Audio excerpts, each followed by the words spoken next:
So ini-address po niya ang sulat sa mga believers to the Ephesus. Tayong lahat, amen, we are the believers of our Lord Jesus Christ.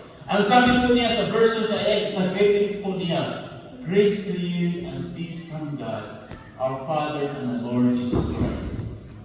Ito po, pinaka-importante po, he greeted his fellow believers. Grace to you and peace from our Lord, peace from the Father, grace to you and peace from the Father of our Lord Jesus Christ. Alam mo mga kapatid, hindi natin maranasan yung peace.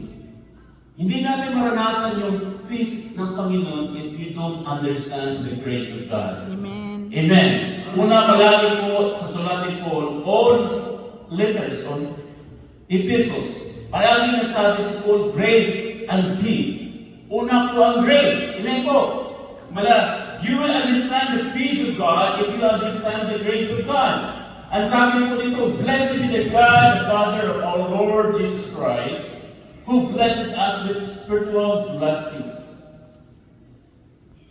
Blessed be the God of our Father. Our Father, the God, our Father, who is the source of everything, the source of life, the source of everything, the creator of everything. Every time mababasa natin the word Father, Father means source. Source, who blessed us with every spiritual blessing. Mga kapatid, ang spiritual na panalangin sa Bisaya, spiritual na blessings, ano po, it's a divine blessings from above. Ano po ang mga spiritual blessings na tanggap natin sa buhay? Nakarating dito sa Yusel. Spiritual. Nakarating dito, that's a favor from God. Nakarating tayo. But what are the blessings of God? What are the spiritual blessings na naranasan mo sa buhay mo?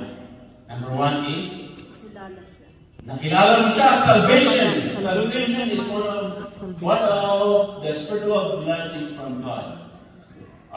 Joy, peace, and love are those na naranasan sa buhay natin because we need those love, joy, and peace in our body, soul, and spirit.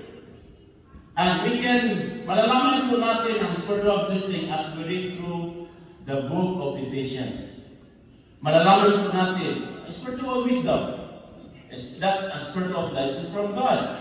Spiritual blessings will last forever. Amen po ba? Physical blessings or financial blessings, temporary lang yung mga kapatid. Pero yung spiritual blessings na binigay ni